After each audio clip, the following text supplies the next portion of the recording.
जीवन हमें एक मौका देता है, इसलिए जब भी सही कॉलेज चुनने का समय आए तो सिर्फ मंगलायतन यूनिवर्सिटी आपके बेहतरीन भविष्य और सर्वांगीण विकास के। तो वैसी परिस्थिति में इलेक्शन कमीशन ने ये जो सोच करके काम किया है रिवीजन का, वो बहुत अच्छा काम किया है। इसमें गरीब तबके के लोगों को और वैसे लोगों को जिनका बहुत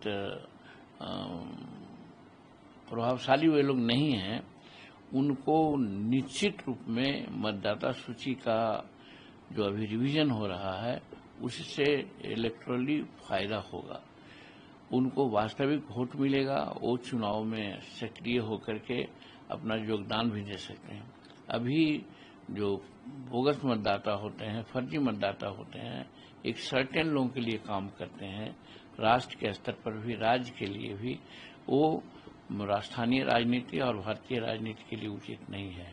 वैसी परिस्थिति में उस गंदगी को हटाने का काम इलेक्शन कमीशन कर रही है, तो हम समझते हैं इससे उम्दा काम हो ही नहीं सकता है, वो अच्छा है। रही बात विरोधियों का, तो विरोधी जो अभी लोग कह रहे हैं, तो इससे साफ हो जाता है, हम लोग नहीं करना चाहते हैं, इससे साफ हो जाता है कि गलत मतदाताओं का लाभ प्रायः लगता है कि विरोधी लोगों को ही मिलते रहा है, और उनका आज स्थिति साफ हो जाने पर वो अपना जमीन तलाश रहे हैं, पैर के तले शायद घिसकती हुई नजर आ रही है।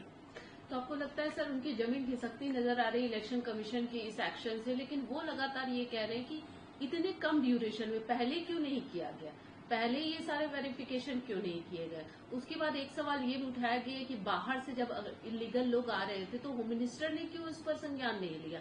आज जब इलेक्शन नजदीक है तो सारी चीजें क्यों, एनडीए की तरफ से इसे क्लैरिफाई किया गया है, इलेक्शन कमीशन लगातार कह रहा है कि इसकी क्यों आवश्यकता थी, लेकिन उनका जो सवाल है कि ठीक इलेक्शन से पहले क्यों, इस पर आप कह रहे हैं। देखिए, जो कमजोर लोग होते हैं, जिनको मार खाने की संभावना है, घने घाटा सहने की संभावना है, वे तो ह्यू एंड क्राई करेंगे ही, वो यथास्थिति को बनाए रखना चाहते हैं। लेकिन सवाल है कि जब जागे तभी सवेरा माना जाता है, तो वैसी परिस्थिति में जब ज्यादा स्थिति आ गई, ऐसा देखा गया कि हर तरह से वे लोग विकास में, राजनीति में ज्यादा हस्तक्षेप कर रहे हैं, वैसी परिस्थिति में इलेक्शन कमीशन अपना सुचिंता के चलते ऐसा काम कर रही है, तो गलत क्या है। और रही बात विरोधी तो हर हालत में विरोध का अपना यहाँ का स्थिति तो यही है, वो यथार्थ विरोधी तो है नहीं, वे तो सिर्फ अपने इंटरेस्ट के लिए विरोध करते हैं, और उनका विरोध इसीलिए भारत की जनता और बिहार की जनता नहीं समझती है। और आगे के दिनों में आप देखिएगा कि वे कहीं के नहीं रहेंगे, और बिहार में भी और भारत में जो स्थिति है, विरोधियों को चित होना पड़ेगा, चारों खाने चित होना पड़ेगा उनको। क्या लालू जी के समय में ऐसा कभी हुआ था क्या?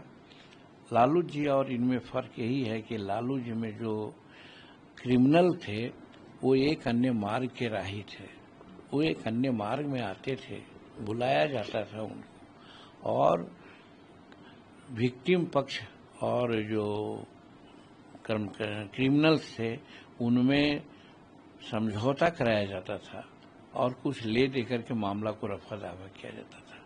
वो तो कम से कम इस बार में नहीं हो रहा है। एक अन्य मार्ग का कोई भी क्रिमिनल मुंह नहीं देख सकता है या नहीं चल सकता है उस ओर। तो ये भी सोचने का चीज है कि जब सत्ता संवेदनशील है, वैसी परिस्थिति में वहां पर अगर क्राइम हो रहा हो तो क्राइम को दूर करने के लिए, क्राइम को मिटाने के लिए जो प्रयास हो रहे हैं वो बहुत अच्छा प्रयास हो रहे हैं, जिसका नतीजा अभी हाल में देखा कि अब बिहार के लोग अब सोचने लग गए, प्रशासक लोग, कि अब काम नहीं चलेगा, जनतंत्र में इनकाउंटर करना थोड़ा सा अच्छा नहीं लगता है, लेकिन जब नाक से ऊपर पानी बहने लगता है तो स्वाभाविक है कोई कार्रवाई होती है। और उसी सिलसिले में आज नीतीश जी की सरकार ने देखा कि वर्तमान में जो व्यापारी का हत्या हुई और ऐसा लगा कि साहब दिन दहाड़े उस प्रकार की बात कर दी गई, तो अब रुकना नहीं है। और यही कारण है कि एक अपराधी को ठोका गया और जो वाकई अपराधी हैं वो जेल के शिकंजा में हैं। और इसमें एक बात और है कि यहाँ पर लगता है कि जो आज इतनी घटनाएं घट रही है वो कहीं न कहीं राजनीति प्रयोजित भी नजर आती है। आज से 6 महीना पहले क्यों नहीं ऐसा होता था? साल भर पहले क्यों नहीं हो रहा था? जब चुनाव नजदीक आया तो देख रहे हैं कि हर जगह कुछ न कुछ घटनाएं हो रही है, और उसमें हम नाम नहीं कहना चाहेंगे, पार्टी का नाम चाहे जात का नाम, लेकिन आप समझ सकते हैं कि मेन शूटर वहां पर कौन था। लेकिन सर, आप ही के सरकार के मंत्री सवाल उठाए कि बिहार की जनता जो है वो सुरक्षित नहीं है, वो खुद सवाल उठा रहे हैं। उसके बाद आपका एक ट्वीट आता है कि ये कैसा महागठबंधन धर्म, ये इसके क्या मायने? नहीं, मेरा ट्वीट गठबंधन धर्म का मामले में नहीं है। मेरा कहना है कि कभी कभी विश्वस्त लोग भी घटनाओं को ठीक से नहीं समझ पाते हैं तो अपनी बातें कह देते हैं। चिराग पासवान जी एनडीए के अच्छे नेता हैं, लेकिन जुआ है, और जुआ में कभी कभी शब्द बोल रहा हूं कि पीछे की जो बातें होती है उसको नहीं देख पाते हैं, नजरअंदाज कर जाते हैं, इसीलिए कुछ बातें बोल देते हैं।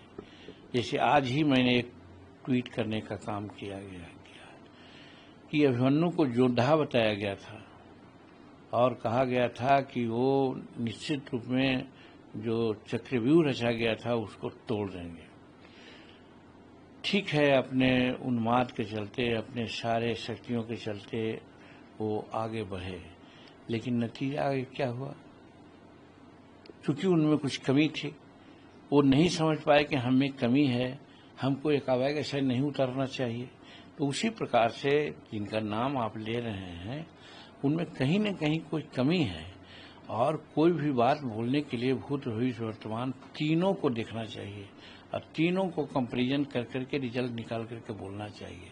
हम समझते हैं कि जिसकी चर्चा आप कर रहे हैं वहाँ पर जरूर कुछ कमी है, और उसी कमी के चलते आज अपने एनडीए के कार्यक्रम पर कहीं न कहीं उंगली लोग उठाए जा रहे हैं।